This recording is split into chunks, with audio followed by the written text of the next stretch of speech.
The Denver Broncos defense was here. They were there. They were everywhere on Monday Night Football as they flustered Josh Allen. And the Broncos came away with a massive road victory against the Buffalo Bills. Primetime action on Monday Night Football. We're going to hand out our game balls, break down all the action, and what happened with a cup of coffee on this morning's freshly brewed installment of Good Morning Broncos.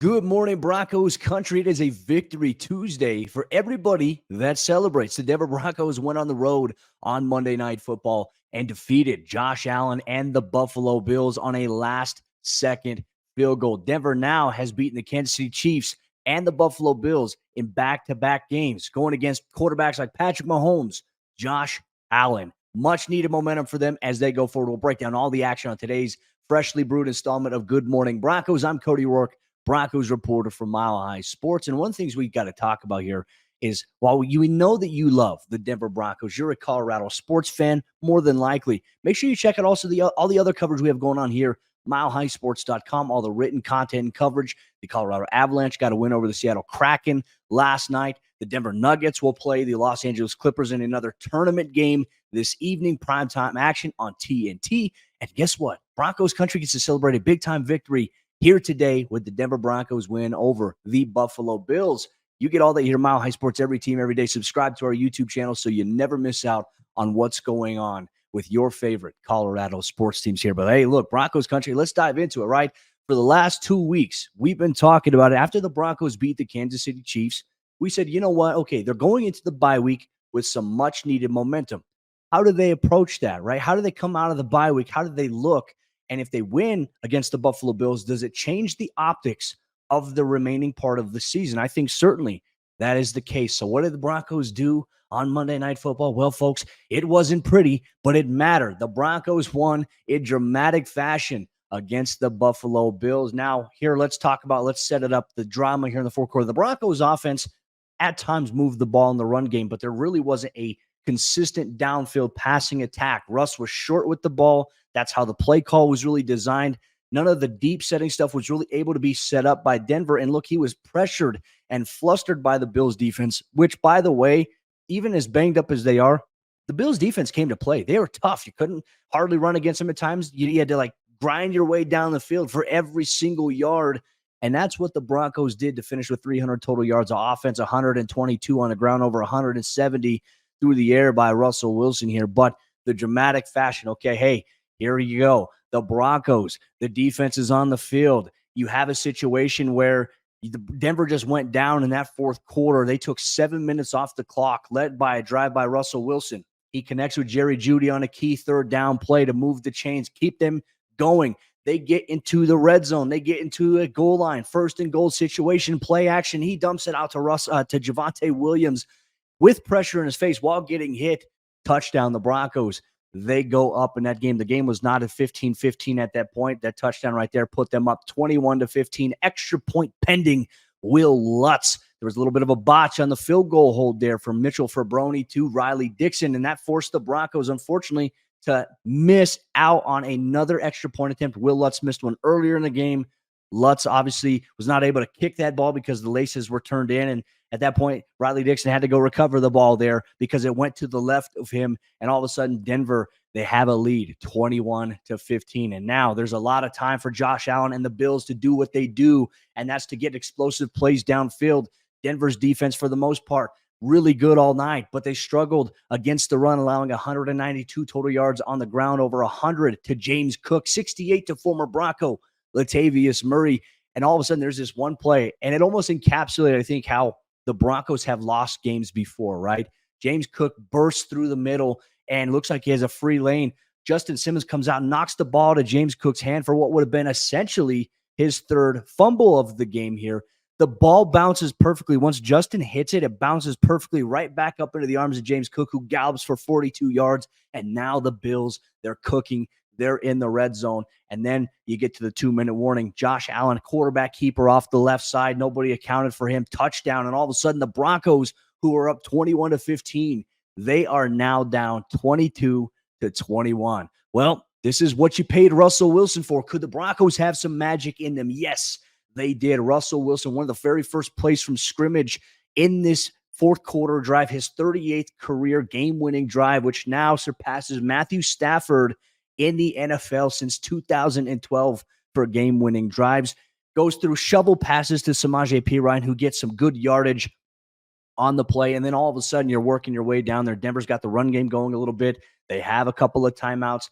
Things are manageable for them, and then they start to call their timeout process, trying to get into field goal range, okay? And then the Broncos, they find themselves in a second down situation.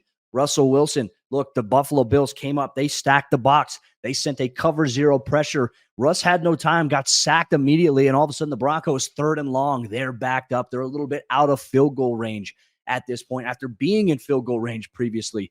So you know what happens? Hey, you got to take a shot here. This is it. You have to be aggressive. And all of a sudden, the cover zero look comes back here for the Buffalo Bills. Russell Wilson recognizes it, throws it up in the air to Jerry Jeudy on a rainbow moon ball there.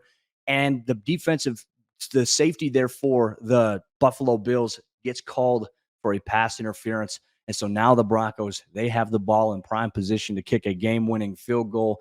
They go through. Russell Wilson kneels a couple of times. Buffalo blows their 2 timeouts that they had in that situation there.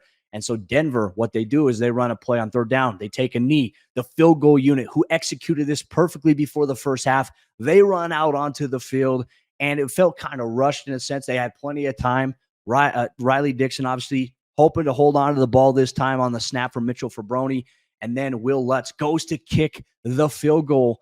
And all of a sudden, he misses it to the right. And we were sitting there thinking at the time, like, man, this is exactly how the Broncos have lost games before. And those 2 missed extra points earlier in the game, they would have loomed very large if that would have stayed. But hold up, flag on the play there.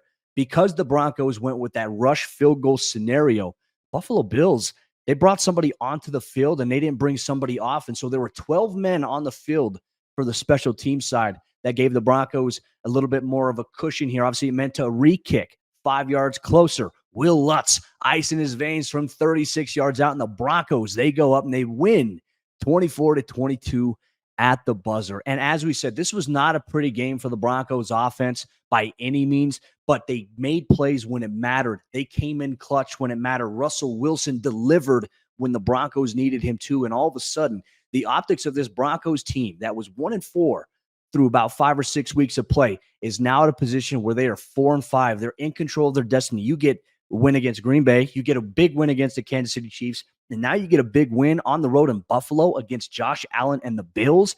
Denver is now surpassed them in terms of the conference standings right now, Buffalo, and they have a very, very good chance. Now they're going to have another primetime game this week against the Minnesota Vikings, and Denver very well at that point. They'll go 500. Denver could jump into the playoff hunt very, very quickly here. And based on what happens around the NFL, they could very well jump into one of those wild card spots here in the next 1 or 2 weeks. Denver is firmly in control of their destiny. No bigger win. I think this might be one of the biggest wins. Obviously, we talked about the Chiefs win.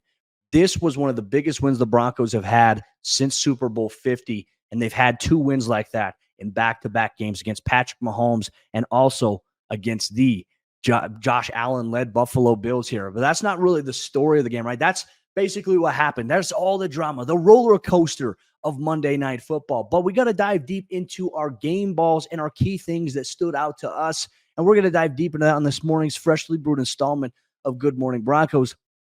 Real quick, let me tell you about our sponsors over there at Superbook Sports and win a trip to the biggest football game of the year, courtesy of Superbook Sports. Superbook, they will fly you and a friend to Las Vegas for February's championship game, and they will also give you 2 tickets to the game, plus a 3-night hotel stay. All you have to do is place a $25 same-game parlay between now and January 7th, and you're automatically entered to win. So wager and win a super trip to Las Vegas, courtesy of Superbook Sports. Visit superbook.com for terms and conditions. Gambling problem? Call 1-800-GAMBLER.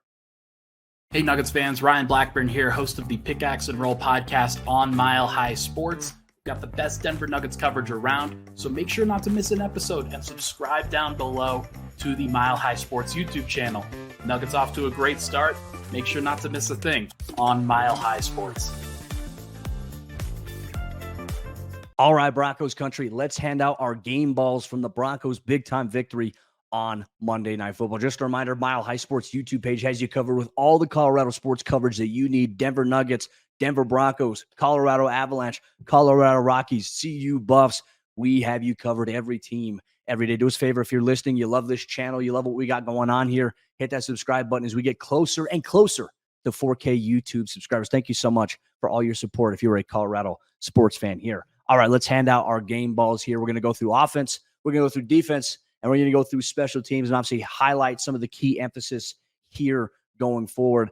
Now, look, offensively, I'm going to give a game ball. I think you have to give one to Russell Wilson and Courtland Sutton kind of combined here, because they had arguably one of the more spectacular plays that you can think of here. The most, as Andrew Siciliano pinpointed, in the next-gen stats era, Russell Wilson completed that 30-yard touchdown to Courtland Sutton on 4th and 2. It was the most improbable completion in NFL history in the next-gen stats era when talk about probability of it being completed.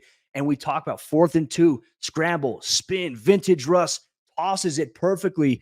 Courtland Sutton, great ball control, great body awareness, 2 toes in. He gets the toe drag swag, and that was a huge touchdown here for the Broncos offense in that game. Without that type of play, with that improbability and the statistics of that, that's incredible here. But let's take a look at what Russell Wilson was able to do. Now, thought he had a really good first half.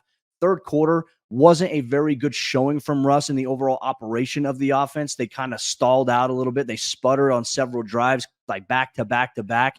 But in the fourth quarter, when they needed to go downfield, they needed to get points, they delivered. Russ delivered, obviously, in that fourth quarter. He delivered on the game-winning drive, ultimately, which I think, to me, that's the most important metric. And Russell Wilson, an efficient night, 24 of 29 passing, a $193, 2 touchdowns to 0 interceptions. And at this point in time, he's got 18 touchdowns on the year, the second most, and 4 total interceptions on the season. One of the best touchdown to interception ratios right now in the NFL. It doesn't matter about how many yards he throws. It matters about efficiency. And the Broncos, they're winning games. And Russ is also using his legs that are helping the Broncos convert on third down, where Denver on the evening, they were 8 of 19 on third down. Russ, obviously, in this game, finished with a 117.4 passer rating, very high. Russ is playing some efficient football, and I know the bigger gripe from Broncos country is that they want to see more downfield stuff, but also that's on play calling. That's not just solely on Russell Wilson. You do what the coach calls. You have your audibles that you check out of, but with that rush that the Buffalo Bills had and the guys that they have in the interior front seven, Denver, they were trying to be smart with it, because I don't know if Russ would have had a lot of time there with some of those pressure rush situations that the Bills sent, and especially some of the zero blitzes that they sent, for Russ to take a 7-step drop. And even on play action, on some of the play action stuff, he had to roll around, get a little bit deeper depth, and then he unloaded it to Courtland Sutton for the touchdown. So Russell Wilson on the offensive side of the ball, he's going to get a game ball, in my opinion. Obviously, you can co-found that with Courtland Sutton for the spectacular catch that he had in this game here. But let's talk about the Broncos defense. Now, I think it's very hard to give just one person a game ball. So this is going to be a joint effort here once again. I think Vance Joseph here deserves a game ball. And look, I'll be one of the first to admit, after that Broncos game against the Miami Dolphins, I said to myself, and I said it here on this show, I just don't see how the Broncos can keep holding on to Vance Joseph after one of the most embarrassing performances in NFL history to the rate at which we saw in that game. Since then, the Broncos have made widespread personnel changes. They've made some schematic changes. I've mentioned it here on the show. Look, they're still showing a lot of the Vic Fangio disguised looks in terms of what shell they're running, but they're running Vance Joseph's defense now. These guys have confidence. And look, I think what you're able to do in this situation, Denver's defense in the last 2 weeks against Patrick Mahomes and against the Buffalo Bills and Josh Allen, they have forced 9 total takeaways, fumble recoveries, or interceptions. And if we want to count turnover on downs, well, there's 11, because they forced one against the Kansas City Chiefs and they forced one against the Buffalo Bills. Denver's defense has drastically improved. Jaquan McMillan starting off the game with an absolute bang, stripping James Cook, and all of a sudden Denver gets the ball. And then you have Justin Simmons getting an interception, Fabian Moreau before halftime getting an interception, and then Alex Singleton recovering a James Cook fumble a little bit later in that third quarter. Denver had so many opportunities. And look, I think this is it. Like, that's where I was a little concerned about the game initially going into the fourth quarter. I'm like, Denver has generated 4 total takeaways, and yet the game is tied with the Buffalo Bills. And like, if Denver has 1 turnover, it feels like that's the negative spiral, but they overcame that. The defense, they weren't able to sack Josh Allen, but they pressured him, they flustered him, and he threw the ball into windows that were a little dangerous, and it led to some turnovers there ultimately. And I think Denver deserves some credit defensively, holding the Bills in this instance to only 18 first downs in the game. They were 3 of 8 on third down specifically. Obviously, the run game, that's where Denver really struggled in terms of stopping James Cook. They allowed, like I said earlier, 192 yards on the ground. James Cook had 12 carries for 109 yards. Latavius Murray, former Bronco, had 9 carries for 68 yards. That's obviously an area of concern from this game, but Denver's defense did their job. They generated takeaways. They gave the ball back to the offense. The offense needs to do a little bit more with those takeaway opportunities. But overall, since Vance Joseph has made some of these changes, the Broncos and the defense have made some personnel changes themselves. They are now, over their last 3 games, allowing an average of 16 points per game, and they're generating takeaways at a high level. So that right there, Denver is heading in the right direction. A remarkable improvement from the first 5 weeks to now. This was a big win. And so I'm going to give credit. I'm going to give flowers to Vance Joseph. Vance Joseph and the defense, they get a game ball from me. I mean, you look at what the secondary was able to do. Stephon Diggs, we came into this game talking about it. He is going to be one of the more dangerous guys in this game that you have to account for. He was targeted 5 times in the past game. He had 3 catches for 34 yards. 2 of those catches were against Fabian Moreau. Against Patrick Surtain, he only had 1 catch for 11 yards. And he was kind of locked down there. Patrick Surtain continued to play at a high level, a high rate there. They were able to mitigate some of those things. Now, Buffalo in that game did capitalize on a couple of good route concepts that beat the Broncos coverage. Obviously, a tight end, Dalton Kincaid, came up with a touchdown against Denver there. Some miscommunication stuff, but that's going to get shored up. And obviously, the Broncos will be getting Kareem Jackson back this week. PJ Locke left the game for Denver in the second quarter with an ankle injury and did not return, which is a big blow. And that, more playing time for a young guy in Delarian Turner-Yell. And look, there were times where he struggled, but also he had some moments as well in that second half. They made some plays, but Denver's going to have to find a way, I think, for me overall, to fix the safety depth issue, because they have some guys that just simply aren't ready. Look, and PJ is obviously going to be a guy who's ready to play, but we don't know the status of his ankle injury, if it's going to hold him out of action any longer. Kareem Jackson will be back this week, which should help the Broncos defense in a big way. But behind PJ Locke, Kareem Jackson, the Broncos safety depth is a little shaky here. But we'll dive deeper down in another episode of the show here. Game ball goes to Vance Joseph and the Broncos defense. And look, now our special teams here. I'm going to give a game ball here to Marvin Mims. We talk about just his impact, his explosive ability, his vision as a ball carrier, I think is spectacular here. And he had several big returns, not only in the punt return game, the kick return game that gave the Broncos offense great field position to start games. He is a very, very fun player to watch here. So let's take a look at this. Marvin Mims had 2 punt returns for 44 yards, an average of 22 yards per return, his longest being 27 yards. And then we talk about the kick return game. He had 1 return for 31 yards because the Buffalo Bills, that kicked it short, it landed about maybe the 10-yard line. So 31 yards plus 10. Well, hey, now you're at the 41-yard line. Great field position for Russell Wilson, the Broncos offense, to start out. Overall, just a very impressive win by the Denver Broncos. You're going to get people in the national media. You might get some local media people trying to diminish this win. Look, it's a big win.